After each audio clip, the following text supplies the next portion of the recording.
شہر اللہ المحرم، جسے محرم الحرام بھی کہا جاتا ہے۔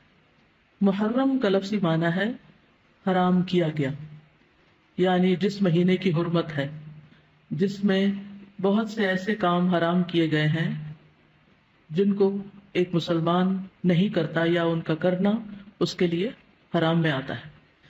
محرم کے مہینے کو شہر اللہ کہا جاتا ہے، اللہ کا مہینہ، اور اللہ کی طرف اس مہینے کی اضافت تعظیمی ہے، یعنی اس مہینے کی تعظیم کی وجہ سے اس کو اللہ کا مہینہ کہا جاتا ہے۔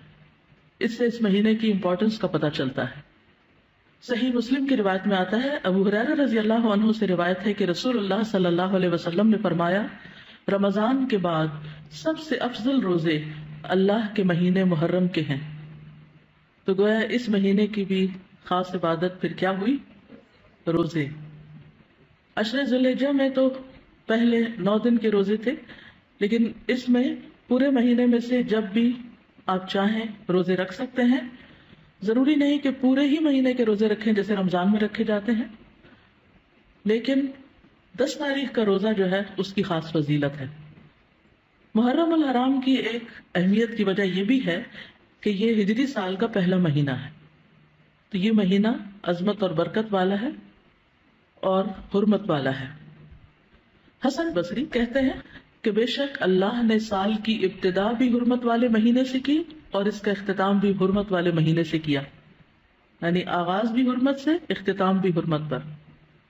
سال میں رمضان کے بعد اللہ کے ہاں محرم سے بڑھ کر عظمت والا کوئی مہینہ نہیں۔ تو اس سے کیا پتہ چلتا ہے کہ اگر کسی چیز کی ابتدا میں بھی حرمت ہے اور انتہا میں بھی، تو پھر ان دو کے بیچ میں کیا ہونا چاہیے؟ اس کا خاص خیال رکھنا چاہیے، یعنی جس کام کے آغاز میں اور جس کے اختتام پر خصوصی ہدایات دی جائیں اور اللہ سبحانہ تعالیٰ کی عبادت اور خصوصاً روزے وغیرہ کی عبادت کی طرف متوجہ کیا جائے تو سال بھر بھی پھر اس کی عادت اپنا لینی چاہیے۔ نئے سال کا آغاز جو ہے وہ دعا سے کرنا چاہیے۔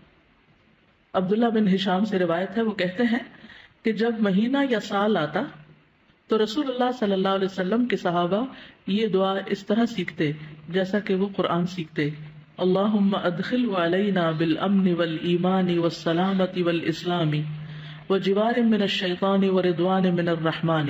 اس کا معنی ہے، اے اللہ اس مہینے کو یا اس سال کو ہمارے اوپر امن اور ایمان، سلامتی اور اسلام کے ساتھ، شیاطین سے بچاؤ یا شیطان سے بچاؤ اور رحمان کی رضامندی کے ساتھ داخل فرما۔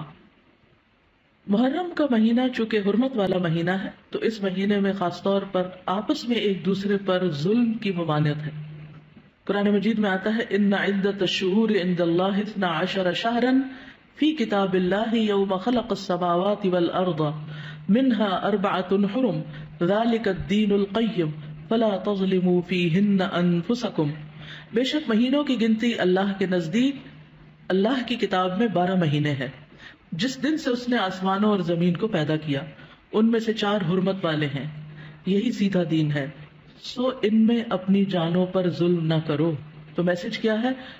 فلا تظلموا فیہن انفسکم، اپنے آپ پر یعنی ایک دوسرے پر ظلم نہ کرو۔ تو کیا نہیں کرنا اس مہینے میں؟ ظلم نہیں کرنا۔ ظلم کی کون سی شکلیں ہوتی ہیں؟ ظلم ہوتا ہے کسی کو اس کے حق سے محروم کرنا، کسی کا حق چھیننا، کسی کا حق مارنا۔ اس کا یہ مطلب نہیں کہ باقی مہینوں میں ظلم کر سکتے ہیں، اس کا مطلب یہ ہے کہ دوسرے مہینوں کی بنسبت ان حرمت والے مہینوں میں ظلم بہت بڑا گناہ اور بوجھ ہے، اگرچہ ظلم ہر حال میں بہت بڑا گناہ ہے، مگر اللہ جس کام کے گناہ کو چاہے بڑھا دے، جیسا کہ اللہ جس کام کے اجر کو چاہے بڑھا دے۔ یعنی وہی نماز ہوتی ہے، وہی صدقہ خیرات ہوتا ہے، لیکن عشرہ ذی الحجہ میں کیا ہوتا ہے؟ اس کا اجر کئی گنا بڑھ جاتا ہے۔ اسی طرح حرمت والے مہینوں میں ظلم کا گناہ جو ہے وہ زیادہ ہو جاتا ہے، اور یہ 4 مہینے خاص طور پر 1/3 آف دا ایئر خاص طور پر اس لیے اس کام کے لیے رکھا گیا اور اس کی شدت کا احساس دلایا گیا تاکہ لوگ اس کی پریکٹس کریں، کانشیس ہوں، اور خصوصی طور پر اس میں اپنے آپ کو ایسے گناہوں سے بچائیں تاکہ باقی سال بھی اس پر عمل کر سکیں۔